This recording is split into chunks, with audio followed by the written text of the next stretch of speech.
ಒಂದು ಮಾತಿದೆ, ಬಿಲ್ಲಿನಿಂದ ಬಂದಂಥ ಬಾಣ, ಬಂದೂಕಿನಿಂದ ಬಂದಂಥ ಗುಂಡು ಮತ್ತು ಬಾಯಿಂದ ಬಂದಂಥ ಮಾತುಗಳು ಯಾವಾಗಲೂ ಹಿಂತಿರುಗಿ ಬರುವುದಿಲ್ಲ. ಹೌದು, 1825ರಲ್ಲಿ ರಷ್ಯಾದಲ್ಲಿ ನಿಕೋಲಸ್ ರಾಜನಾದಾಗ ಅಲ್ಲಿ ಗಲಭೆಗಳು ನಡೆಯುತ್ತಾ ಇದ್ವು.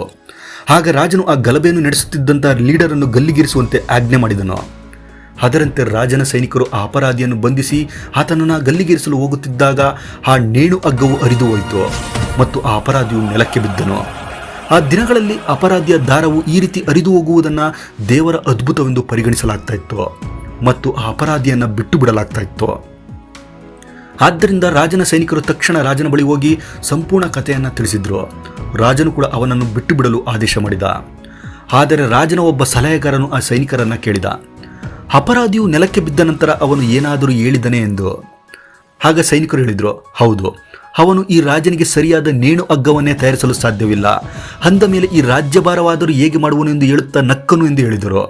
ಅದರಿಂದ ಕೋಪಿತಗೊಂಡಂಥ ಆ ರಾಜ ಆತನನ್ನು ಮತ್ತೆ ಗಲ್ಲಿಗೇರಿಸಲು ಆದೇಶ ಮಾಡಿದ. ಪರಿಣಾಮ ಆತನ ಪ್ರಾಣ ಕೂಡ ಹೋಯಿತು. ಒಂದು ವೇಳೆ ಆತ ಆ ಹಗ್ಗ ಹರಿದು ಹೋದಾಗ ಏನು ಮಾತನಾಡದೆ ತನ್ನ ಬಾಯಿ ಮುಚ್ಚಿಕೊಂಡಿದ್ದರೆ ಅವನಿಗೆ ಈ ಪರಿಸ್ಥಿತಿ ಉಂಟಾಗ್ತಾ ಇರಲಿಲ್ಲ. ಆದ್ದರಿಂದ ಯಾವಾಗಲೂ ಕಡಿಮೆ ಮಾತನಾಡಿ, ಯೋಚಿಸಿ ಮಾತನಾಡಿ, ಮಿತವಾಗಿ ಮಾತನಾಡಿ.